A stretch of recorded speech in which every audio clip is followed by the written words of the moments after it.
I saw that. Alright, so after unintentionally making a review for Final Fantasy XVI that was over an hour long, I need something smaller. A game that won't take me 50 plus hours to get through and won't make for an hour-long review. I have been really fiending for some VR lately, so I booted up Steam and was quick to discover Grimlord, a game that isn't even trying to hide the fact that it's just Dark Souls in VR. It's still in early access and the devs are actively looking for feedback while they shape the game into what they want it to be, so I think this sounds perfect for a casual, quick romp. I've lost my f***ing sword.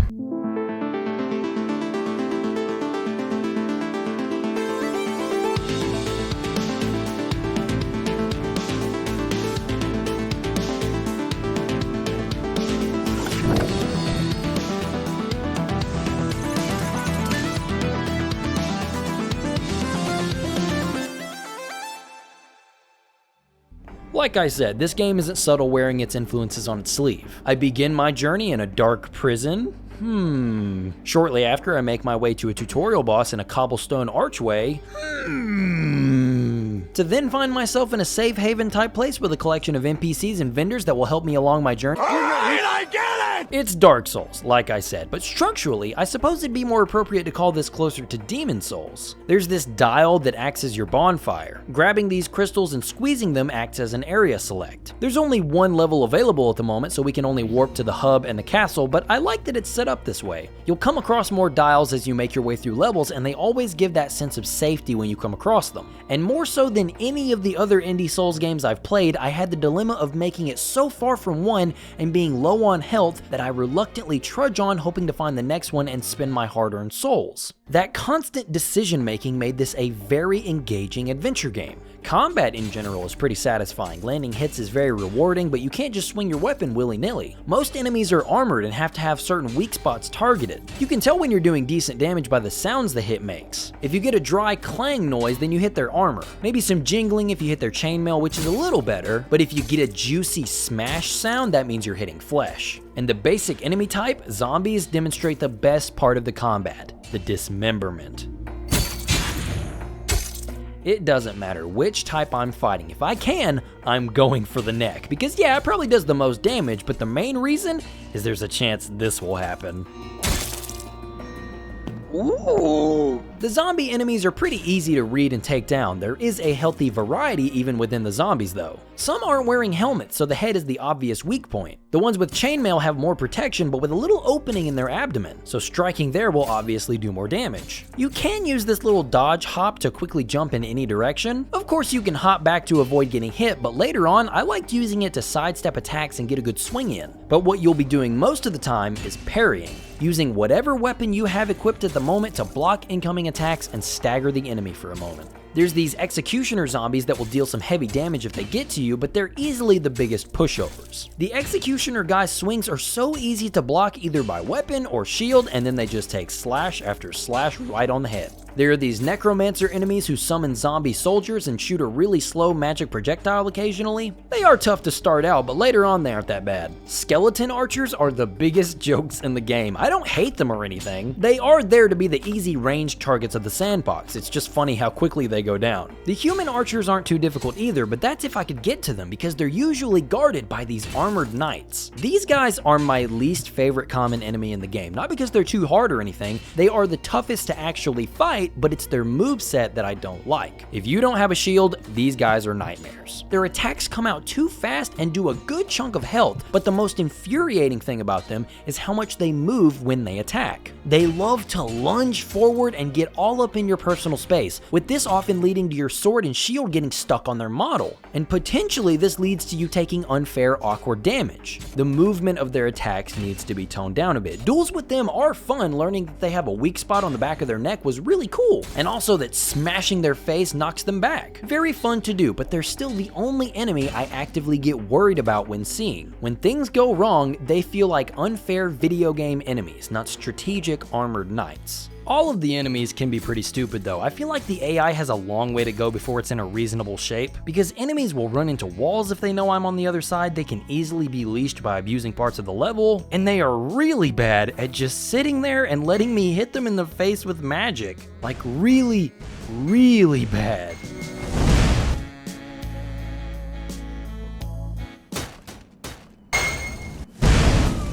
Yay! And this doesn't even have to do with the AI, but rather the stagger system in Grimlord. So you know how in other games, whenever you stagger an enemy, you'll fill up the bar and then they'll either become vulnerable to a big attack or something like, or a multiplier will pop up and allow you to do more damage. Grimlord doesn't have that. Whenever you fill up the enemy stagger, most enemies at bars are invisible. They ragdoll.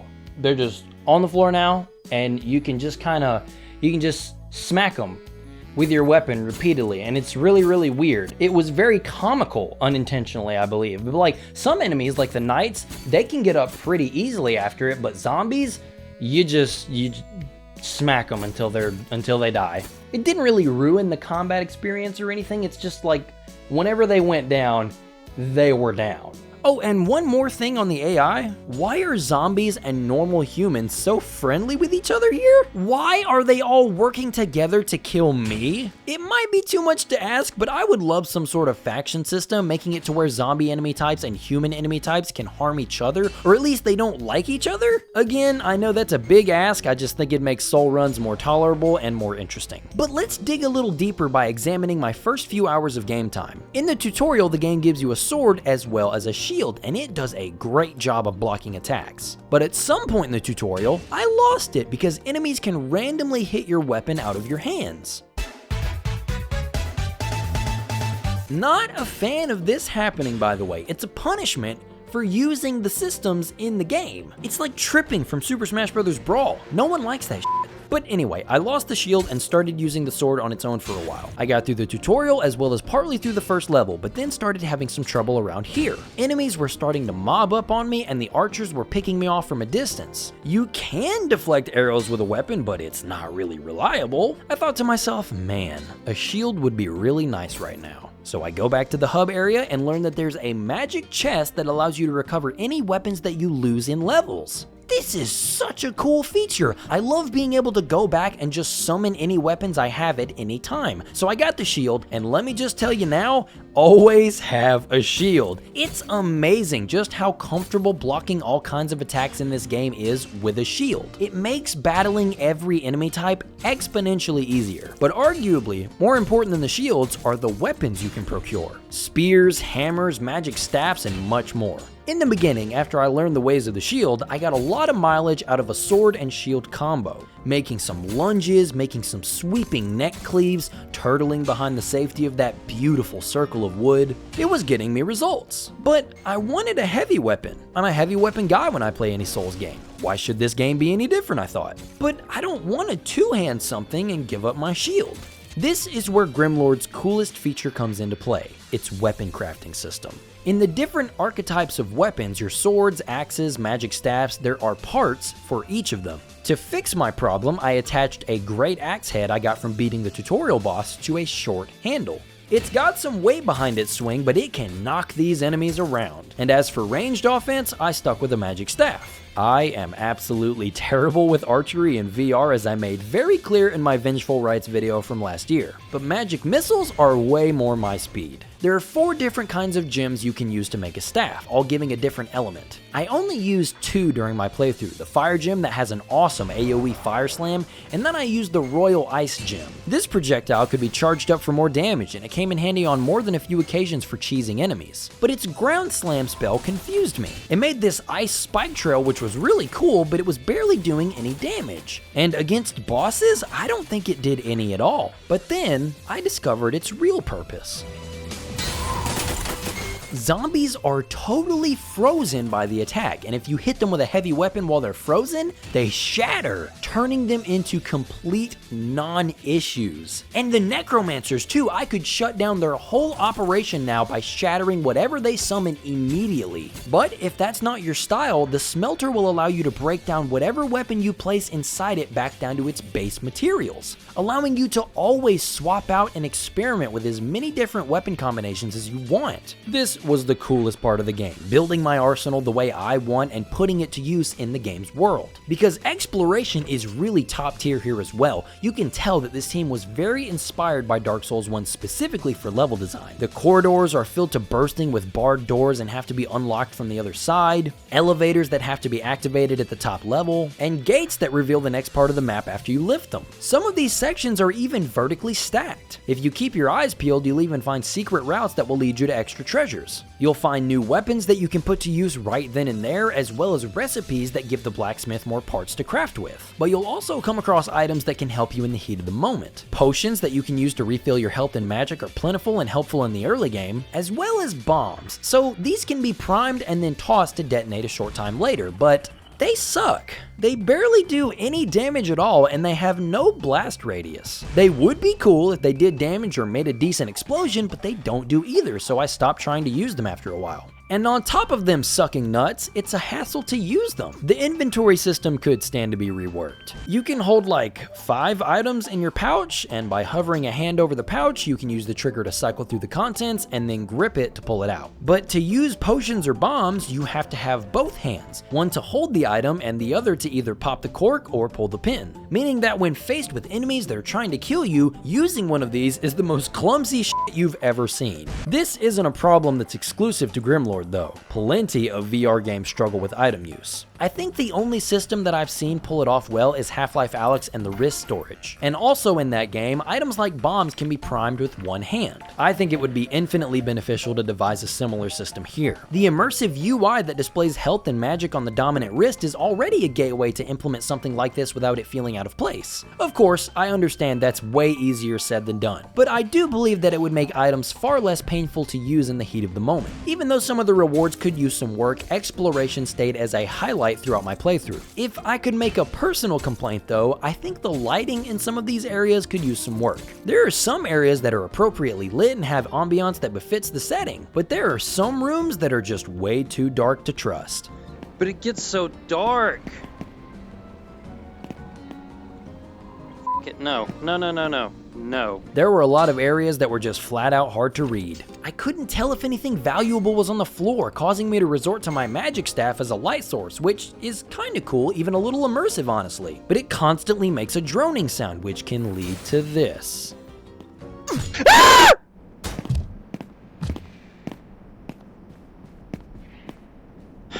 This game. And you're not even gonna do anything? I'm not against dark areas, just make sure they're functionally dark, you know? Finally, let's talk bosses.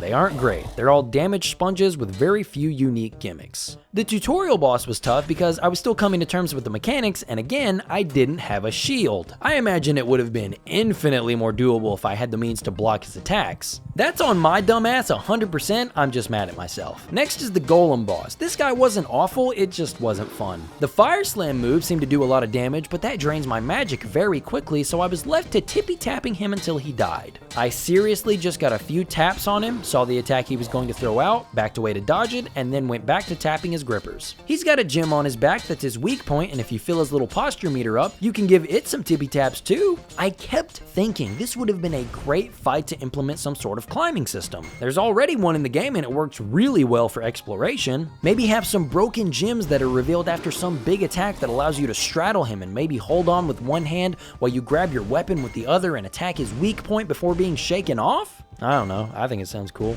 But this one overall was pretty weak. And his little arm swing move sucks, it goes right through my shield and I hated it. Next is this sword guy. He summons skeleton archers and they're easy enough to take out, but then he becomes a little bit of both of the previous bosses combined. His attacks are easy enough to block thanks to me having a shield now, and I really appreciate the damage indicators on the ground. Those were cool to see and dodge. But you know what his fight turns into after that? Yup, just repeatedly bonking him on the noodle. At first I was doing this because it was doing the most damage, but then his helmet came off and I was getting the juicy sound effects. That's a pretty cool little thing that can happen. The last boss of the early access portion is this giant Dark Souls 3 looking boss, and this was easily the worst one. It's so difficult to actually approach this guy because his weapon is about as long as the arena. And blocking boss attacks is not something this game likes to consistently let you do. Oh my god. So I was just stuck circling the arena for nearly half a hour shooting him with my ice bolt. He would get staggered and fall down when the bar filled, but he still swings his spear when he falls, so his stagger state isn't safe to attack with close range. I could find a sweet spot to tippy tap sometimes, but it was not reliable. I was lucky that I found a spot in the arena where he just got stuck and would only occasionally shoot projectiles at me, but I could block those no problem. I beat him, but I didn't feel like I had overcome anything but an endurance test. I'm trying not to let my vengeful rights bias speak too loudly here, but I think boss fights in VR are better when they're puzzles. The gimmicky ones that are still battles, but they don't try to add unnecessary scale to what makes fighting in VR so compelling. The intimacy of you and your foes trading blows. This massive Dark Souls boss would be more than playable if this was a normal Dark Souls game. Being able to dodge roll around his attacks with invincibility frames would make this a breeze. But VR isn't set up for this. If a quote-unquote strength build tried to walk up and just attack this guy, you would have to constantly look up, and that would give you no information for his upcoming attacks. The little hop is something, but it's not a dodge roll, and it doesn't change how slow the character naturally moves. Oh, and this makes death runs a pain in the ass too. When running back to your pool of matter or souls, dealing with the slow character is rough. Of course, you'll have the enemies constantly chasing you, and you'll have to fight some of them again to clear the way, and this isn't anything new for a Souls game, that's just how they work. But in VR, that shit gets exhausting. And it's even worse because Grimlord does the thing that I swear every VR dev thinks is the coolest thing, making arm flailing how you activate sprint. Don't do this. Literally no one likes this. It's tiring to do repeatedly. I feel stupid while doing it. I'm positive I look stupid while doing it, and it barely works because of how precise the arm movements have to be. It's so annoying to turn away from enemies or a boss and flail my arms like an idiot to then turn around and clumsily try to get a potion out to heal myself in the middle of a fight. This is my least favorite thing about the game, I swear. Please, if you take nothing else from this video, I beg that you just make the sprint a button press. Speaking of death runs, if you can actually make it back to the hub with your souls, this lady will help you level up, upgrading things like strength, vitality, magic damage, and the ones you should be trying to get to, health and magic regeneration. These perks make potions next to worthless later on in the game. When I have this much regen on, I'll be healed and have my magic recharged by walking from one encounter to the next. The way they're spaced out is like the perfect amount of time for that. Yeah, bosses are a different story, but at that point, my inventory is just going to be a potion reserve anyway, using the accumulated health to plow through the spongy bosses. Even if I have been kinda negative in this video, please don't take that as me disliking this game. I'm honestly only so passionate because I've become a new fan. This game has incredible potential. With the solid level design that takes amazing inspiration from Dark Souls' best locations, combat that is entertaining, satisfying, as well as strategic, exploration that still has me wanting to go back through older areas to find extra parts to craft new weapons with, and incredible potential for expansion and improvement. This is one that I would definitely keep your eye on if it looks remotely interesting to you. It's worth jumping in now, I would even say. I'm very hopeful for Grimlord's future. And next time we meet, I'll be taking a look at another indie Souls game that just released, Unguard. I've been excited about this one for a while, and then after that, I'll be taking a step back from Melee VR to carefully trudge my way through Hubris, a gorgeous looking VR shooter. I've actually had this one on my radar since the day it launched, but I just keep getting pulled away to other stuff. Very much so looking forward to that one though. I think it'll be cool, but anyway, I appreciate you for watching, so thanks for stopping by, and have a great day.